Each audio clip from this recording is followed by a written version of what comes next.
ज्यादातर जो कॉम्प्लिकेशन होती हैं वो हाई ब्लड शुगर की वजह से नहीं होती है, वो लो ब्लड शुगर की वजह से होती है। और low blood pressure, low blood sugar का जो कंट्रीब्यूशन है बॉडी अपने आप नहीं करता, वो किसी न किसी दवाई के इन्फ्लुएंस से ही होता है। गोली खाने के साइड इफेक्ट होते हैं, ये एलोपैथिक डॉक्टर भी जानते हैं, उसके बावजूद वो गोली देते हैं। कि गोली खाने से कभी भी कोई चीज ना तो ठीक होता है ना कंट्रोल होता है। जो लोग ब्लड प्रेशर के पेशेंट हैं या जो लोग किडनी फेलियर के पेशेंट हैं, जिनको सूजन रहती है, एक दिन के लिए अगर नमक छोड़ दिया तो आप देखेंगे सूजन हो नहीं सकती।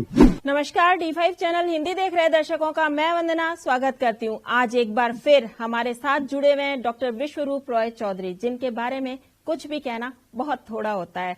डॉक्टर विश्वरूप रॉय चौधरी जी, आपका बहुत बहुत स्वागत है हमारे इस प्रोग्राम में। Thank you Vandana ji, thank you, धन्यवाद। आजकल की जो दिनचर्या है उसके अंदर थकान होना, जी मिचलाना, ये सब आम बात हो गई है। तो ऐसे में क्या होता है कि डॉक्टर के पास जाते हैं तो डॉक्टर जो है सीधा सीधा गोली लगा देते हैं, कह देते हैं कि आपको बीपी हो गया है, जबकि विज्ञापनों के जरिए ये सीधा सीधा बताया जाता है कि आप ये खाओगे तो आपको बीपी नहीं होगा, अगर आप ये ऐसा करोगे तो आपका कोलेस्ट्रॉल नहीं बढ़ेगा। तो इन बातों में कितनी सच्चाई है? मतलब ये कि डॉक्टर के पास आप चेक कराने गए तो आपको बीपी हो गया, अदरवाइज आप बिल्कुल ठीक घूम रहे हो। देखिए, ये इसको समझना ग्लोबली, इसको समझना पड़ेगा ग्लोबली, पूरी दुनिया में क्या चल रहा है। तो एक उदाहरण ही काफी होगा। आपने थकान की बात की, थकान एक जनरल सिम्टम है। अब हमारे देश में जब भी किसी को थकान होता है, टायर्डनेस लगता है, वीकनेस लगता है, कॉन्स्टेंटली चलता है कुछ दिनों तक, कुछ महीनों तक, तो वो सोचता है डॉक्टर पास चले जाते हैं। भारत में ट्रेंड है कि जब भी कभी किसी को इस तरह का जो सिम्टम होगा तो सबसे पहले ब्लड शुगर का चेक करते हैं। और यही वाला पेशेंट अगर यूएस में चला जाएगा तो ब्लड प्रेशर चेक करेंगे। यही वाला पेशेंट अगर जर्मनी चला जाएगा तो बोलेंगे ये कैंसर से जुड़ा हुआ है। यही वाला पेशेंट अगर फ्रांस में चला जाएगा तो फ्रांस वाला बोलेगा कि एक हफ्ते की छुट्टी लो, थोड़ा घूमने घामने जाओ, आप ठीक हो जाओगे। तो बोलने का मतलब ये कि एक शब्द है थकान, फैटीग जिसे बोलते हैं। मैं एक ही एग्जाम्पल ले रहा हूँ। तो लेकिन आपने देखा कि फैटीग के भी कितने सारे तरीके हैं। भारत में जब ब्लड शुगर चेक किया तो ब्लड शुगर बढ़ा हुआ मिलेगा, बोलेगा आप तो डायबिटीज के पेशेंट हो, क्योंकि ब्लड शुगर के आंकड़े इतने स्क्वीज किए हुए हैं, उनकी नॉर्मल आंकड़े जो है वो नॉर्मल को भी बहुत छोटा किया हुआ है। अगर मैं भी चेक कराऊंगा तो अभी के जो पैरामीटर के हिसाब से बोलेंगे आप तो डायबिटीज पेशेंट हो।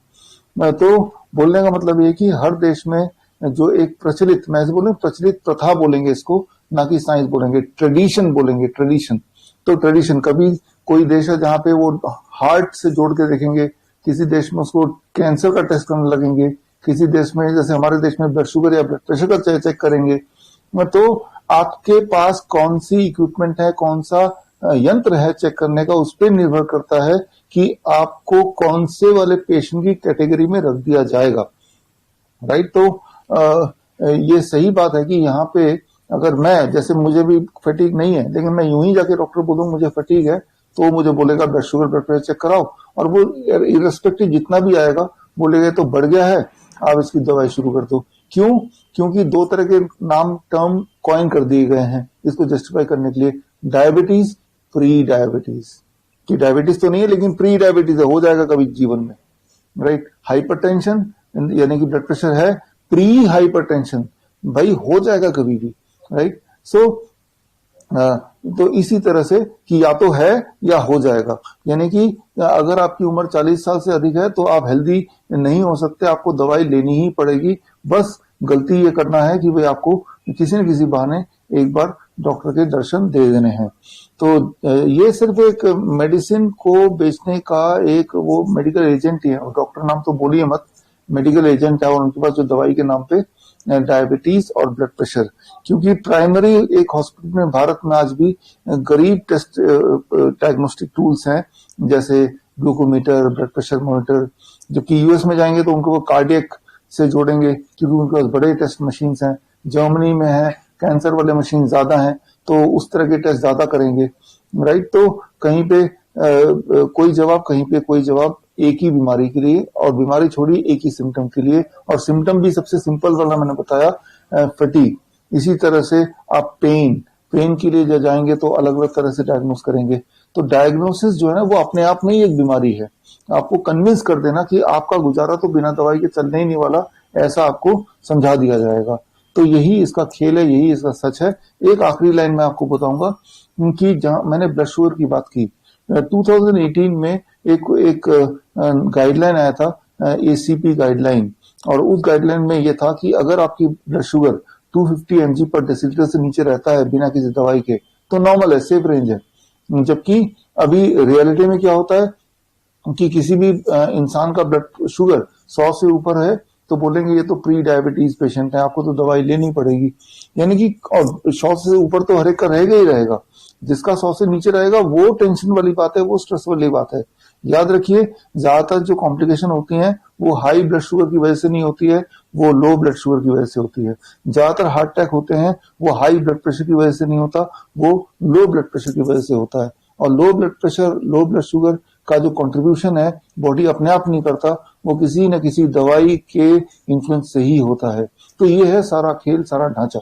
क्या गोली खाने से सारा कुछ ठीक हो जाता है? क्योंकि गोली खाने के साइड इफेक्ट होते हैं, ये एलोपैथिक डॉक्टर भी जानते हैं, उसके बावजूद वो गोली देते हैं। और इसके अलावा ये पता होता है कि अब जैसे हम बीपी की बात करते हैं कि एटोनॉल की गोली दी जाती है और उस गोली के 6 महीने बाद में आपको उसको चेंज भी करना होता है और उसके साइड इफेक्ट भी होते हैं। देखिए, गोली खाने से कभी भी कोई चीज ना तो ठीक होता है ना कंट्रोल होता है, राइट। ठीक नहीं होता है क्योंकि आपने एटनॉल की बात की, तो वो कैसे करके ब्लड प्रेशर घटाता है? वो क्या करता है, हार्ट की जो फंक्शनिंग है उसको कॉम्प्रोमाइज कर देता है। और हार्ट अगर बूढ़ा हो जाएगा, कॉम्प्रोमाइज हो जाएगा, तो जाहिर सी बात है आपका जो ब्लड का प्रेशर है वो घटेगा। तो क्या आप यही चाह रहे थे, इसीलिए आपने गोली ली थी? जाहिर सी बात नहीं। अब जब हार्ट कमजोर होगा तो हार्ट से जुड़े हुए सारे ऑर्गन है, तो बाकी ऑर्गन भी जाहिर सी बात है कमजोर होगा, इसका असर किडनी पे सबसे ज्यादा पड़ेगा। तो आने वाले टाइम में आप किडनी के पेशेंट भी बन जाएंगे। तो एक्चुअली ये एक सफर शुरू हो गया है आपको बीमार करने का। आने वाले दिनों में आप सिर्फ हाइपरटेंशन के पेशेंट नहीं रहेंगे, आप हार्ट के पेशेंट ही नहीं रहेंगे, आप किडनी के पेशेंट भी बन जाएंगे और बाकी और पेशेंट बन जाएंगे। आप किसी की भी इतिहास देखिए, किसी भी पेशेंट की इतिहास, वो जब शुरू करता है छोटी सी गोली से शुरू करता है, ब्लड प्रेशर या डायबिटीज या कोलेस्ट्रॉल की, लेकिन डाउन द लाइन 6 महीने बाद, साल बाद, 2 साल बाद, 3 साल बाद कलेक्शन ऑफ मेडिसिन आ जाते हैं और बस उसको टाइम याद रखना पड़ता है, कितने बजे क्या खाऊं और कौन सी गोली लूं। बस यही सिलसिला चलता रहता है। और ये सिलसिला का खात्मा कब होगा? उसके डेथ के साथ, और या फिर उसके डेथ हो जाए या फिर उसके सारे पैसे खत्म हो जाए तभी उसका खात्मा होगा। अदरवाइज ये सिलसिला चलता रहेगा, चलता रहेगा। डायलिसिस है, बाईपास सर्जरी है, ये सारी चीजों में अपग्रेड होता रहता है। जैसे जैसे आप मोबाइल अपग्रेड करते रहते हैं वैसे पेशेंट भी अपग्रेड होता है, वो कभी ठीक नहीं होता, वो अपग्रेड होता है।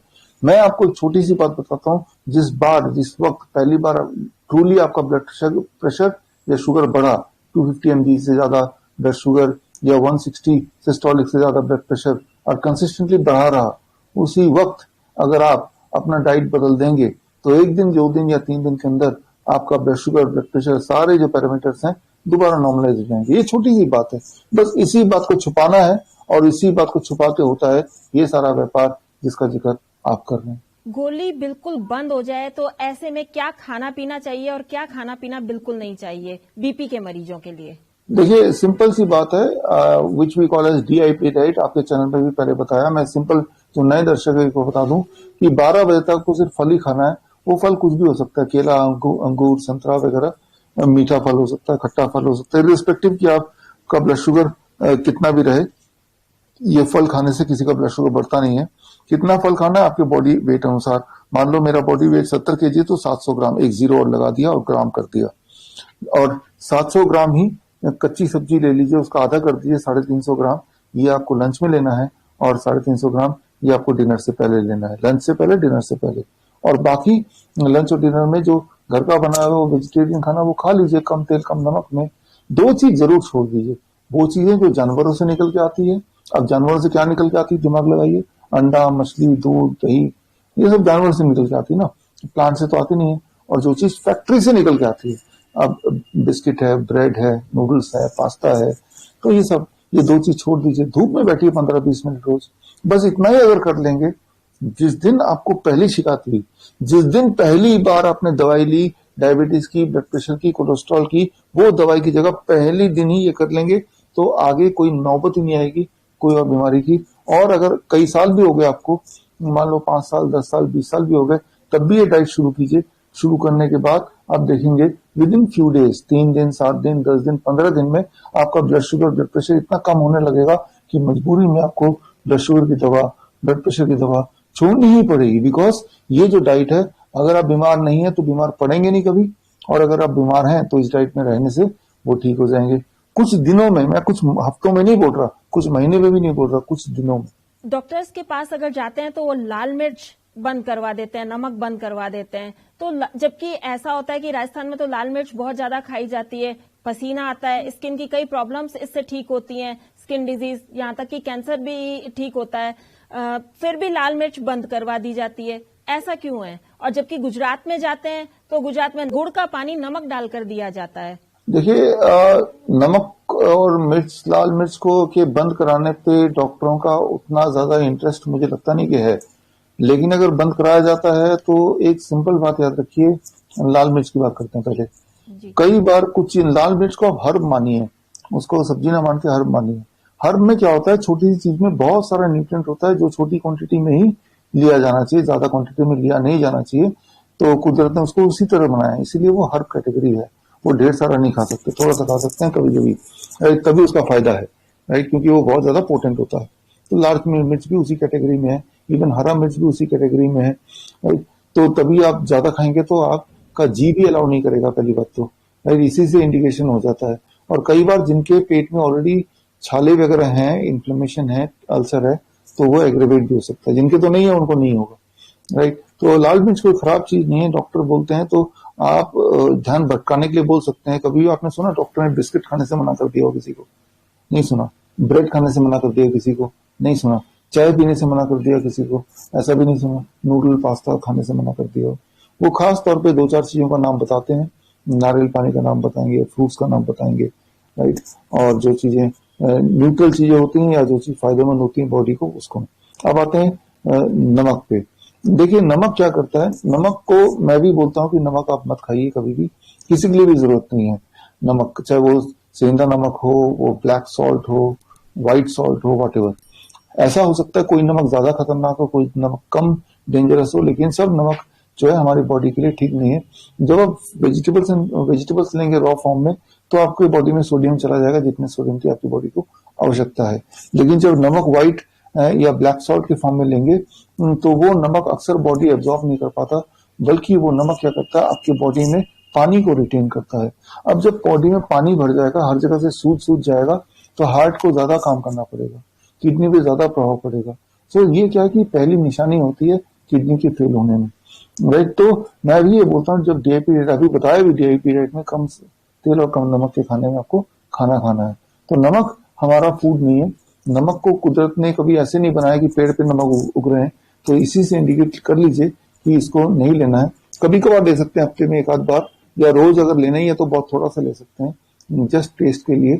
लेकिन मिनिमाइज करने पे ध्यान तो देना ही पड़ेगा, क्योंकि जैसे ही आप करके देखिए, जो लोग ब्लड प्रेशर के पेशेंट हैं या जो लोग किडनी फेलियर के पेशेंट हैं, जिनको सूजन रहती है, 1 दिन के लिए अगर नमक छोड़ दिया तो आप देखेंगे सूजन हो नहीं सकती। सूजन एकदम से ऐसे निकल जाता है जैसे पिचकारी से हवा निकलती हो, जहां जहां सूजन है, क्योंकि वो जो वाटर रिटेंशन है वो चला जाता है। करीब 1 किलो 2 किलो आपका वेट घटेगा। वो आपका वेट नहीं घट रहा, आपका फैट नहीं घट रहा, वो एक्चुअली आपका वाटर घट रहा है। एक्सेस वाटर, जिसको लेके आपने सिर पे लेके चल रहे थे बोझ की तरह, एग्जैक्टली सिर पे तो नहीं, हाथ पैर में लेके चल रहे थे, वो एक्सेस बोझ था। अगर कोई आपके सिर पे बहुत सारा बोझ लाद देगा तो जाहिर सी बात, आप जल्दी थक जाएंगे जो भी काम करेंगे।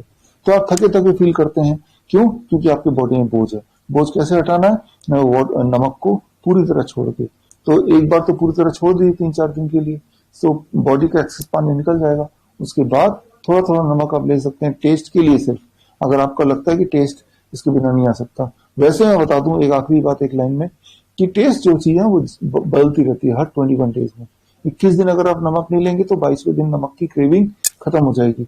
बल्कि कोई खाने में नमक देगा तो आपको अच्छा नहीं लगेगा। जिस तरह से मैं नमक लेता नहीं हूं तो मुझे नमक की क्रेविंग भी नहीं होती, बल्कि बिना नमक की चीजें और अच्छी लगती हैं, क्योंकि फिर उस चीज का जो एग्जैक्ट स्वाद है वो मुझे मिलता है। अभी क्या कि हर चीज में हमें नमक का स्वाद मिलता है, भाई नमक का स्वाद हमें पता है, हमें तो उस वेजिटेबल का स्वाद चाहिए। इस तरह से आप सोचेंगे तो आप नमक से थोड़ा दूर रहेंगे। तो नमक के बारे में ये हुआ, उसको कम कम कीजिए।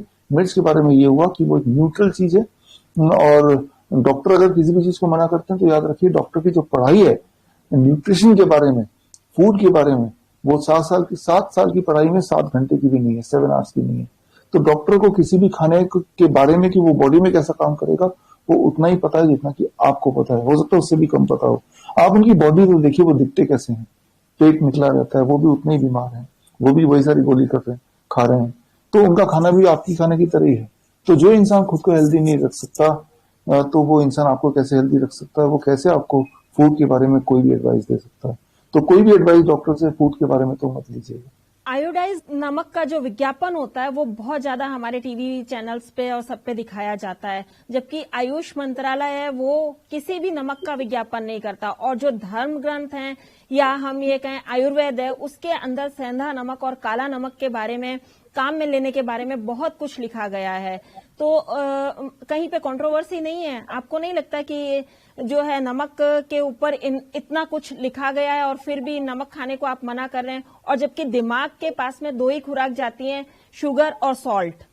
देखिए यहाँ पे ये बात सही है आपकी कि आयुर्वेद में लिखा गया है और कोई कोई लोग एडवर्टीजमेंट में बोल भी रहे हैं कि भाई आयोडाइज नमक लेना चाहिए, तो कहीं पे बोल रहे हैं लेना चाहिए और जहां पे मैं तो आपको बोल रहा हूँ नहीं लेना चाहिए, तो ये तो एक कॉन्ट्राडिक्टरी बात हो गई।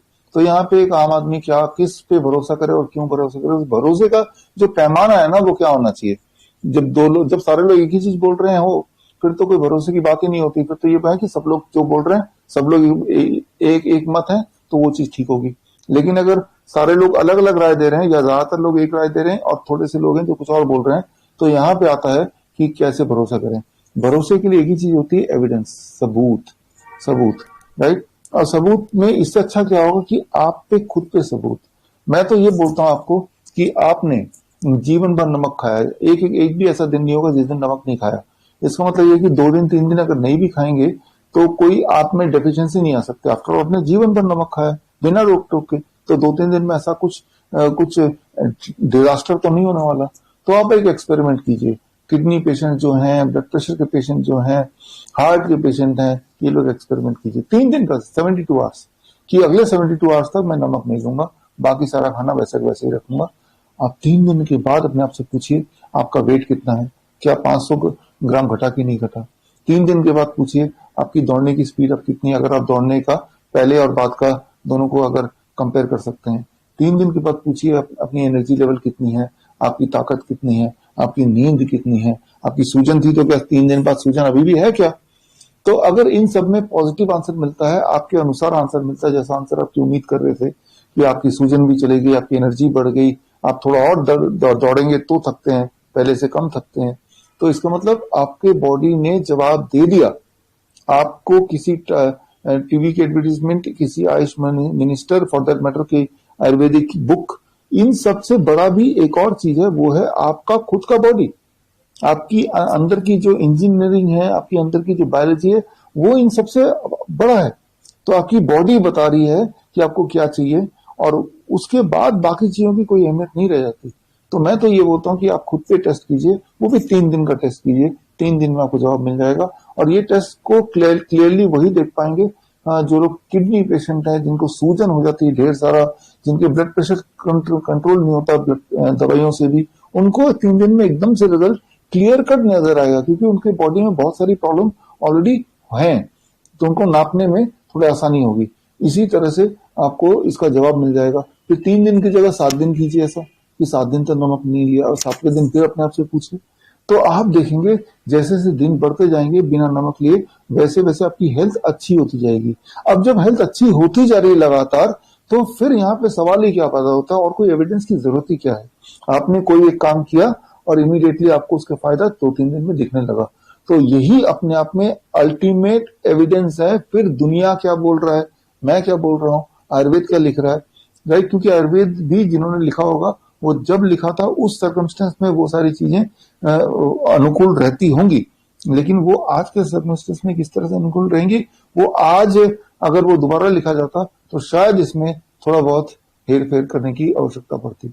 डॉक्टर विश्वरूप, ऐसे अभी आपने थोड़ी देर पहले बताया था कि डेयरी प्रोडक्ट बंद करने चाहिए, तो तो इसके अंदर भी कई भ्रांतियां हैं, जैसे कि कई लोग कहते हैं कि देशी गाय का घी खाना चाहिए, या कई लोग कहते हैं कि ये तेल खाना चाहिए, वो तेल खाना चाहिए। तो ये सारी गलत फहमियां थोड़ी सी दूर कीजिए प्लीज। देखिए, मैंने अभी आपको बोला कि डेयरी प्रोडक्ट बंद करना है, मतलब दूध से बना हुआ कोई चीज, बिल्कुल मैंने ये बोला एनिमल से निकला हुआ कोई चीज, तो उसमें दूध भी आ गया, दूध, दही, लस्सी, मक्खन, घी।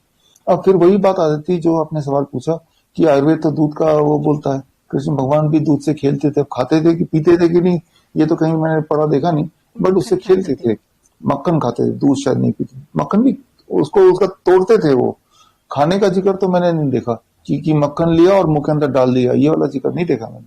मक्खन से प्यार था, लेकिन मक्खन खाने से प्यार था कि नहीं, वो एक कंफ्यूजन है तो कोई लाइन आप में से जो लोग देख रहे हैं इस वीडियो को, तो वो लाइन कहीं मिले तो मुझे बताइएगा। खैर, वो तो एक चलो बात हुई। अब आते हैं कि दूध के बारे में। तो दिल्ली में all India institute of medical science है, उसकी एक डिवीजन है all India institute of Ayurveda. तो वहां के डॉक्टर उन्होंने भी इस पे शोध करना चाहा हमारे डीआईपी डाइट में, जिसका जिक्र मैंने किया कि डीआईपी डाइट में दूध नहीं होता, एनिमल प्रोटीन नहीं होता, एनिमल कैल्शियम नहीं होता, ये ऐसा लगता है। तो अगर ये डाइट अगर हड्डियों के बीमार पेशेंट को दिया जाए, जिनकी हड्डियां पहले से ही कमजोर हैं, और ऐसा लगातार वो 3 महीने तक करें, इसी डाइट पे रहें, तो इनकी हड्डियां और कमजोर हो जानी चाहिए। तो उन्होंने इस पे ट्रायल किया, बाकायदा ट्रायल गवर्नमेंट ऑफ इंडिया के बैनर के तले, और उस ट्रायल को मैंने अपनी इस किताब में छापा भी है। ये ट्रायल 2 साल तक ये ट्रायल हुआ, और 2 साल बाद इस साल 2020 में जुलाई महीने में इसका नतीजा आया, राइट। तो ये ट्रायल, अगर आपको ट्रायल जाके गवर्नमेंट के साइट में देखना है तो CTRI/2018/12/016654 ये ट्रायल रजिस्ट्री नंबर है।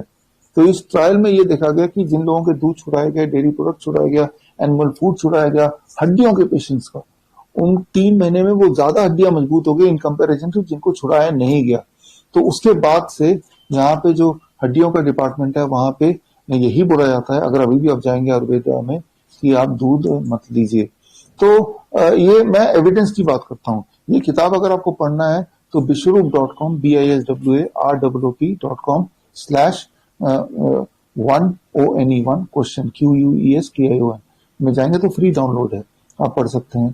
तो मैंने सबूत से आपको समझाया कि ऑन द कॉन्ट्रेरी आप ऐसे लोग देखिए जो दूध पी रहे हैं बचपन से, उन्हीं लोगों में हड्डियों की दिक्कतें हैं। ऐसे देश देखिए जहाँ पे दूध मिलता ही नहीं है, बहुत कम मिलता है, थाईलैंड, वियतनाम, यहाँ पे हड्डियों की बीमारी है ही नहीं। मैं इन दोनों देशों में मेरे सेंटर है, राइट। और ऐसे देश जहाँ दूध की बिक्री सबसे ज्यादा होती है, डेनमार्क है, फिनलैंड है, ये वो देश हैं, स्वीडन है, जहाँ पे हड्डियों की बीमारी सबसे ज्यादा है। ये सारी चीज पब्लिक डोमेन में आप खुद भी इसको सर्च कर सकते हैं। तो ये सारे सबूत ये बताते हैं। आप देखिए, गाय है वो तो दूध नहीं पीता, उसकी हड्डियां सख्त हैं, उसकी हड्डियां तो गल जानी चाहिए। हाथी है वो भी दूध नहीं पीता, उसको कहाँ से कैल्शियम मिल जाता है। गधा भी दूध नहीं पीता, उसको कहाँ से कैल्शियम मिल जाता है। तो हमारी ये जो सोच है कि दूध से ही हमें न्यूट्रिशन मिलता है, ये सोच एक इम्प्लांटेड सोच है। एक कभी अगर आपको समय मिलेगा तो बताऊंगा किस तरह से WHO को ब्राइब किया गया, घूस दिया गया, ताकि दूध को के ग्लास को पिरामिड का हिस्सा बनाया जाए, फूड पिरामिड का हिस्सा बनाया जाए, राइट। तो ये अगर पढ़ना हो तो मेरी किताब है mortality, why the mortality rate drops when the doctors go on strike, उसमें मैंने इसका जिक्र किया अच्छी तरह से।